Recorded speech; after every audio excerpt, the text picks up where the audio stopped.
নমস্কার, বিভ্রমিষ্যতি চ্যানেলে সকল দর্শক বন্ধুকে জানাই স্বাগত ও নতুন বছরের শুভেচ্ছা। বছরের শুরুতেই চলে এসেছি নতুন বেড়ানোর গল্প নিয়ে।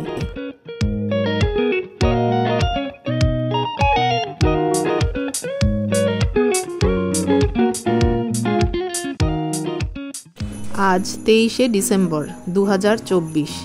চলেছি হাওড়া স্টেশন, যাব দিল্লি, সেখান থেকে মাতাদির দর্শনে কাটরা পৌঁছতে হলে ফ্লাইটে যেতে চাইলে জম্মু পর্যন্ত যেতে হবে, তারপর সেখান থেকে গাড়িতে কাটরা। তাছাড়া ট্রেনে দুভাবে কাটরা যাওয়া যায়, এক দিল্লি হয়ে আর এক জম্মু তাওয়াই স্টেশন হয়ে।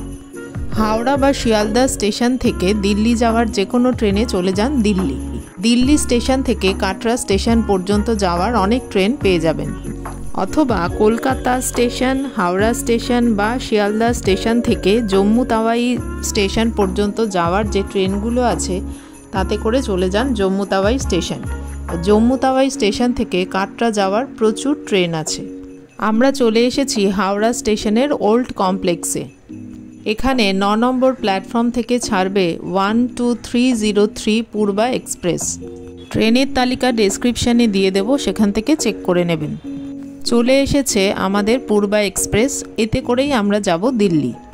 হাওড়া থেকে সকাল 8টায় ছেড়ে পরের দিন সকাল 6টায় পৌঁছানোর কথা নিউ দিল্লি স্টেশন। নির্ধারিত সময় ছাড়লেও আধ ঘন্টা লেটে আমরা পৌঁছে গেলাম নিউ দিল্লি।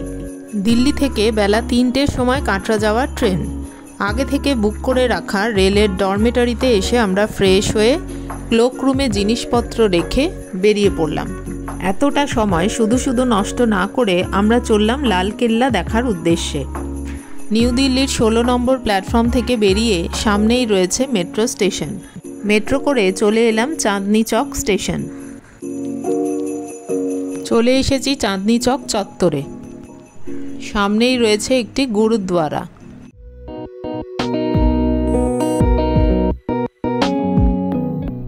এই রাস্তা দিয়ে বাঁ দিকে এগিয়ে গেলেই লালকেল্লা দেখা যাচ্ছে। ক্যামেরায় ততটা হয়তো বোঝা যাচ্ছে না, কিন্তু একদম দূরে দেখা যাচ্ছে লালকেল্লা। আমরা এই দোকান থেকে ব্রেকফাস্ট করে নেব, নিয়ে তারপরে পাড়ি দেব লালকেল্লার উদ্দেশ্যে।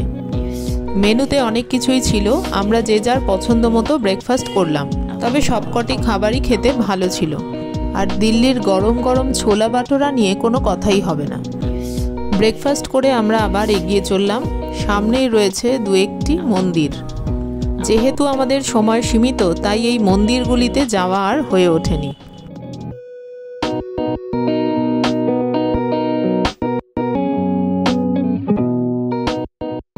চলে এসেছি লালকেল্লার সামনে। এবার কোন গেট দিয়ে ঢোকা যাবে সেটা দেখতে দেখতে আমরা এগিয়ে গেলাম।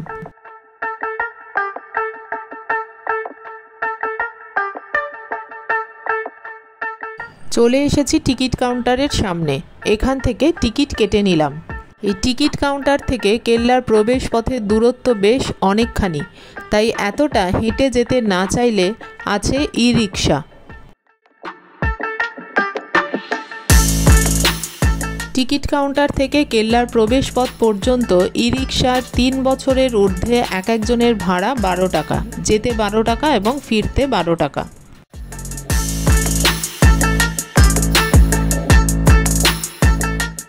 আমরা ই রিক্সা করেই চলে গেলাম কেল্লার প্রবেশ পথের কাছে।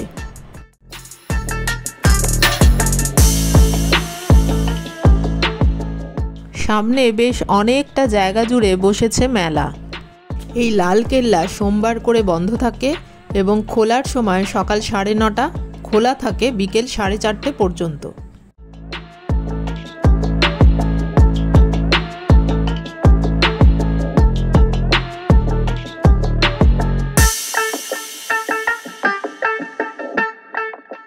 এটা হলো কেল্লার লহরি গেট।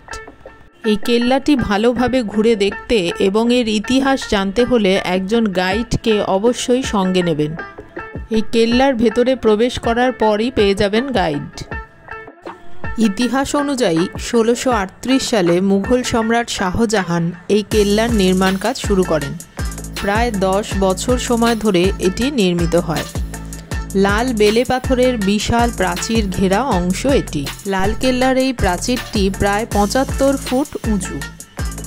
কেল্লার মাথার ওপর এই যে জাতীয় পতাকা উঠতে দেখছেন, প্রতি বছর 15ই আগস্ট অর্থাৎ আমাদের স্বাধীনতা দিবসে ভারতের জনগণের উদ্দেশ্যে ভাষণ দেওয়ার পর প্রধানমন্ত্রী জাতীয় পতাকাটি উত্তোলন করেন।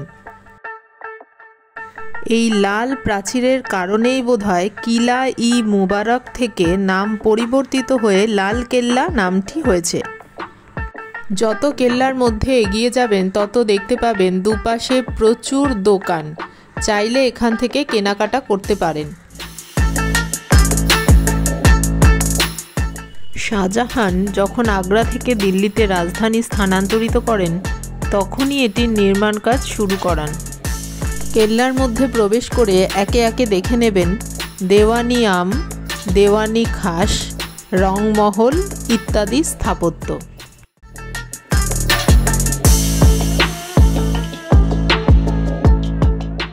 লাল বেলে পাথরের তৈরি দেওয়ানি আম এবং সাদা মার্বেল পাথরের তৈরি দেওয়ানি খাস। এছাড়া অনেক মিউজিয়ামও রয়েছে এর মধ্যে, আমাদের সময় না থাকায় মিউজিয়ামগুলো আমরা দেখতে পারিনি। লাল কেল্লা দেখতে হলে হাতে বেশ কিছুটা সময় নিয়ে যাবেন, না হলে কিন্তু পুরোটা দেখতে পারবেন না, অনেক কিছু মিস করে যাবেন।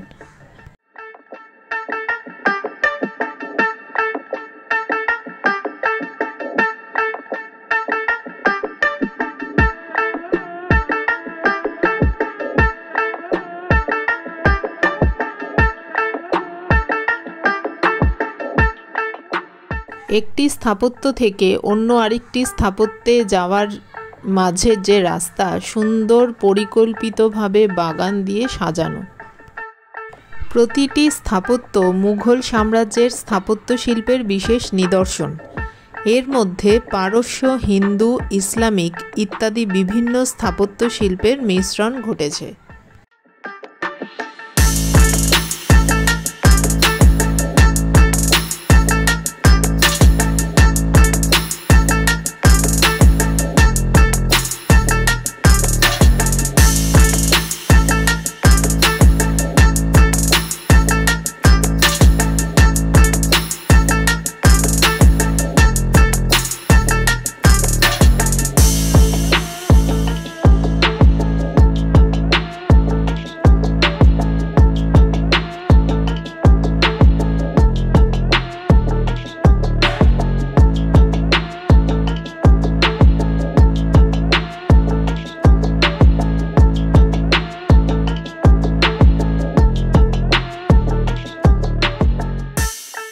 পারস্যের শাসক নাদির শাহ 1739 খ্রিস্টাব্দে ভারত আক্রমণ করেন এবং এই লাল কেল্লা থেকে অনেক অমূল্য প্রত্নবস্তু তিনি নিয়ে যান, যার মধ্যে একটি হলো ময়ূর সিংহাসন।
আমাদের গাইডের কাছে জানলাম এই জায়গায় নাকি ময়ূর সিংহাসন শোভা পেত।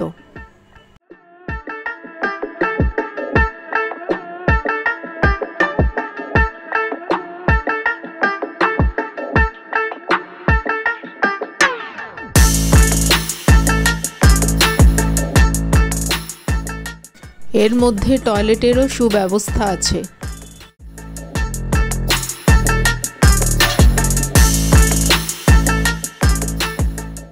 লালকেল্লা দেখে আবার চলে গেলাম আমরা দিল্লি স্টেশন এবং সেখান থেকে আমাদের জিনিসপত্র নিয়ে চলে এসেছি 2 নম্বর প্ল্যাটফর্মে। ট্রেন এসে গেছে। এখান থেকেই ছাড়বে আমাদের নিউ দিল্লি কাটরা বন্দে ভারত এক্সপ্রেস। আমরা ট্রেনে উঠে পড়েছি এবং নির্ধারিত সময়ে ট্রেন ছেড়ে দিয়েছে। প্রায় 50 মিনিট লেট করে ট্রেন এসে পৌঁছেছে কাটরা স্টেশন।